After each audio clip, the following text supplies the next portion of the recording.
how to change the weather on purpose. That's right. Lasers now could one day manipulate rain and lightning. CBS This Morning contributor Michio Kaku is a physics professor at City College of New York. Professor, nice to see you. Extraordinary seeing Al Gore and Bill Clinton there together with Charlie, wasn't it? That's right, yeah. Yeah, they did not get into this discussion, No. though. But it is fascinating. I mean, lasers, really? To change the weather? That's right. Well, as Mark Twain once famously said, everyone complains about the weather, but no one ever does anything about it. Well, instead of doing a rain dance, we physicists are firing trillion-watt lasers into the sky to actually precipitate rain clouds and actually bring down lightning bolts. This is potentially a game changer. But this is experimental. It's experimental. However, in the laboratory so far it works.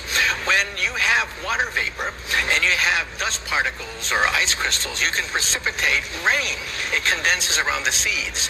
These seeds can also be created by laser beams. By firing trillion-watt lasers, you rip apart the electrons, creating what are called ions. And these ions act like seeds, like dust particles, bringing down rain and even lightning. Katie, go ahead.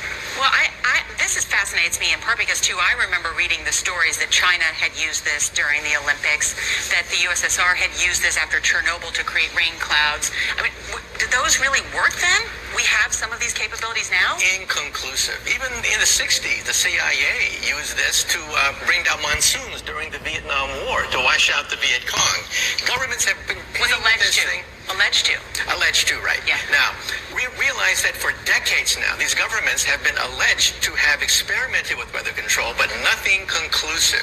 This time we're bringing in the laws of physics rather than simply waving our hands and uttering mumbo-jumbo.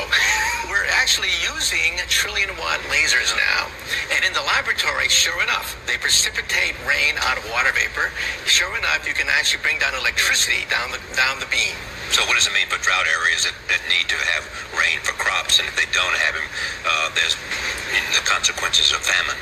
Well, the bad news is if it's a clear blue sky, it's not going to do anything at all because it only takes water vapor that's already in the air and condenses it.